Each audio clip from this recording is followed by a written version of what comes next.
Pulogulaamu tuula tusome nate egguse nga tuli katabo akapya aka Mbayiwa ow'abayizi kawandiikibwa Walabye Kimagoba Nakinku mu lulimi Oluganda ate era omukugu mu kuwandiika ebitabo bino eby'olulimi Oluganda. Mbayiwa ow'abayizi yasooka n'awandiika akatabo ka Mbayiwa kali akaasooka nga kanene.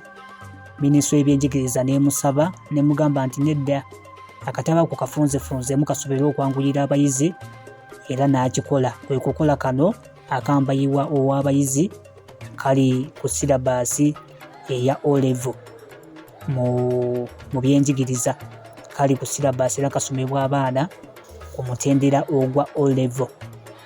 Kale mbaniriza n'olunaku olwaleero mu katabo kano ke tusimbudde bwe tuti wano kutuula tusome, muzzukulu wa Mugema munnakyala akwata ssente empya n'enkadde, nze Mwanjuzi era omuteesiteesa. Akatabo kano osobola okukasanga mu bookshops ezisinga obungi, so dduka emisinde kati obeere nga weegulirayo kopi gwe kennyini okeesomere. Osobola okugulira omwana wo kopi oba abantu abakuliraanye b'ogamba nti bandibadde baganyulwa mu katabo kano ng'omukulu Walabye Kimagoba bwe yakawandiika ojja bw'okikoze bulungi ddala.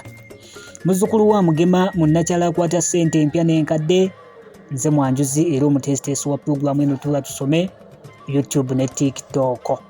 Tutandise n'essuula egamba nti Ndibassa awamba Mbayiwa. Ndibassa awamba Mbayiwa essuula esookera ddala. Essaawa ez'ekyemisana bwe zaatuuka, Mbayiwa ye yasooka okufuluma mu woofiisi n'alindirira ku munne enkoligo. Bali balagaanye okugenda bali bombi ekyemisana naye nga talaba wajja. Kale kwe kusalawo okugenda mu woofiisi munne gye yali akolera. Kyokka yali kyajja asimbula ekigere wano nawali munnange n'amulengera ng'ajjaayo ayanguyirira. Tebaalwa nga bakkirira ku kawooteri gye baaliiranga ekyemisana okumala ekitundu ky'omwezi ekisinga obunene. Bombi baasaba capati na bijanjaalo. Omuweereza w'omu kawooteri olwatereeza essowaani ya capati n'ebijanjaalo mu maaso ga Mbayiwa ne munne nkoligo ne batandika okulya. Naye bagenda okulya ku bijanjaalo nga tebiyidde bulungi era nga tebyasiikiddwako. Teekako okuba eby'olujjulungu nga gy'obeera nti baaleese omugga Kiyira gwonna ne bagubuntugula muli. Bali bakyavumagana ebijanjaalo ate eno nga bwe babyepokera munnange gye baakuba amaaso nga balaba abawala babiri abaali balabika obulungi ennyo, nabo nga bagezaako okuyingira mu kawooteri ako nga bwe balabirira. Omu ku bawala abo ye yasinga okutwala Mbayiwa omwoyo.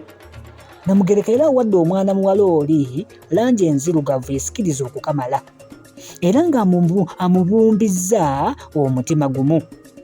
Ekiteeteeyi kye kyali kya kiragala omutangaavu omwali ennukuta ennene eza O nga za langi njeru. Kino nno era kisibyeko omusipi nagwo nga gwa langi ya kiteeteeyi era nga gusibira mabega. Era kwali gumukenduddemukko katono, naye kyokka ng'okukenduka okwo nga kumulabisa ng'ennukuta eya 8 anti waggulu ne wansi ebeerayo ebibuto.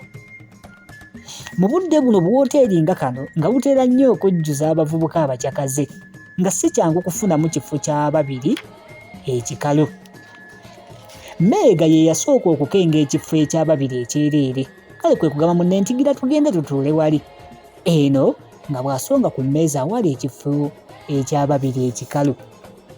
Koli nti mma nze awo saagalawo mukadde. Awo wootolengerera nakubayita mu luguudo. Ko Meega nti Ndibassa naawe n'okwagala ate okutunuulira abayita mu luguudo olimba. Wano Mbayiwa bwe yakwondera ku munne n'olukokola nga bw'amukuba akaama nti erinnya lyakiri ekiwala oliwulidde. Nkoligo ng'eno bw'asonga ku bawala olunwe n'awujja munne akaboozo nti ogamba bali. Ko Mbayiwa mukama ng'ete eno bw'amukoonyaako engatto nti nawe leka tobasonga mu lunwe bajja kutulaba. Ate n'amubuuza nti yo wange gw'osiibyeko aluwa? Nkolugo ye n'amutegeeza nga bw'atalina gw'asiimye. Ko Mbayiwa nti nze kiri nga bw'alaga mu Ndibassa n'omumwa gwe mpolampola era kwe kubuuza munne nti ye erinnya lyakyo waliwulidde? Ko Nkoligo nti Mbayiwa n'agamba nti nawulidde munne amuyita Ndibassa. Naye ekyerinnya si kikulu, nja kulimanya mangu nnyo. Ono Nkoligo yamugambira nti naye Mbayiwa, abawala abalungi tebali kussa ggwe. Bw'atyo bwe yamubuuza ekibuuzo nga mukwano gwalumirirwa. Ko Mbayiwa nti ndaba ekyo kye kirungi n'obulungi, naye ate okukutta nga n'akawala akakussizza kaalinga akawojjolo tolabanga kiba kya buswavu nnyo. Nze bulijjo njagala kusitukira mu biwala birungi eby'ekitiibwa, kuba nange olwo mba ntambula nabyo awo mu kibuga, naddala akawungeezi balenzi bannange tebalema kukebuka ne muli munda ne bantendereza, mpozzi olw'okuba n'omuwala ekimyula. Ate ne kinyamba ndaba nga nange endabika yange sirowooza nti yeetuze endiga ku ttale. N'olwekyo tewala ayinza kuŋŋamba nti omuwala omulungi gwe mba nkwanye tansaanira. Nkoligo n'addamu nti ebyo byonna mbiwulidde, naye ggwe omanyi muntu ki oba bantu ki abali ku muwala oyo? Ko Mbayiwa nti ebyo ggwe bibyo, naye mwana muwala ono tagenda nange ne ŋŋenda.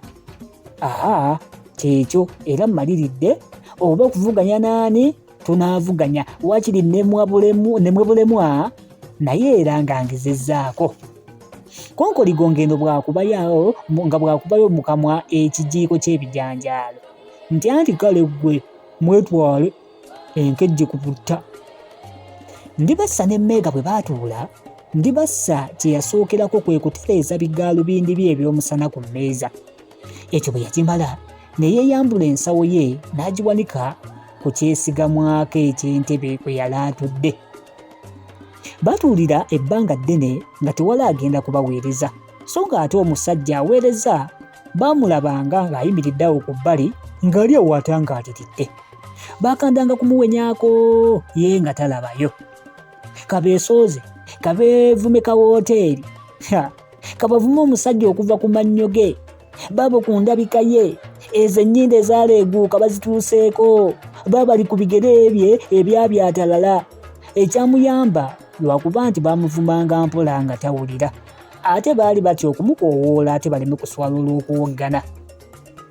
Oli mu pulogulaamu Tuula Tusome, akatabo ke tutandise ke Mbayiwa ow'abayizi. Bwe tubadde tutandika nkugambye nti kali ku O level era ku syllabus kwe kali nnyo. Mukwano gwange awuliriza, omuyizi okeetaaga, omuzadde okeetaaga, nawe wanyumira olulimi Oluganda, osobola okwefunira kopi wonna ku matundiro g'ebitabo bino, ekintu n'obeera ng'okikwasaganyizza bulungi ddala. Mbayiwa kawandiikibwa Walabye Ekimagoba. Mbayiwa bwe yalaba ng'omuweereza tafa ku bawala n'amuwenyaako agende gy'ali. Bwe yagenda, Mbayiwa n'amugamba eno nga bw'asonga mu Ndibassa ne munne nti mwe tugenda oyambe abakyala bali. Kale ekyo yakikola muli ng'asuubira nti yejja kuba ntandikwa nnungi ey'okuseetuulirako emboozi n'Endibassa. Omusajja omuweereza yasooka kumagamaga ng'eno bwe yeebuuza nti baliwa be mugamba. Mbayiwa n'amuddamu mu ddoboozi erikkakkamu era lyeyagenderera n'okussaamu eggono mpozzi lisobole okusikiriza Ndibassa amutenda okuba ow'enjogera ennungi nti mwattu ntegeeza abakyala bali, bwe tubalaba. Ebyo yabyogera asonga mu Ndibassa ne munne. Kale omusajja kwe kugenda awali Ndibassa. Ndibassa eno nga bw'abina ensige n'agamba omusajja omuweereza nti mwattu tufunirayo ku menu.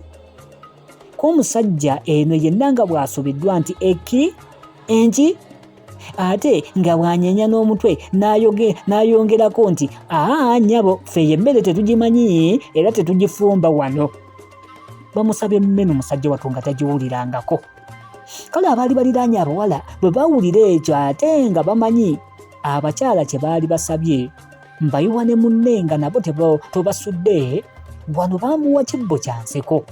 Kale Ndibassa ne Meega nabo ate ne baseka. Ensoko bwe zaaseebengerera, Ndibassa n'agamba omusajja omuweereza mu kiseera ekyo yali awo ng'atangaaliridde, mpozzi olw'obutategeera ddala nsonga eyali emusekerezza nti wattu mmeno kitegeeza akapapula okuli olukalala lw'ebika by'emmere gye mufumba wano awamu n'omuwendo gwegula. Omuweereza yenna ng'asanyuukiridde ate nga muli bw'awuliramu n'ensonyi, mpozzi katono mu kiseera kye kimu n'addamu nga bw'anyenya n'omutwe nti ekyo kyotegeeza. Naye yeeyongera mu maaso yenna nga tafaayo nti oba Ndibassa anamulowoozaamu ki, era ng'alaga nga bw'ali omumativu ku nkola yaabwe gye balina mu wooteeri yaabwe, mpozzi nga bwemalirawo.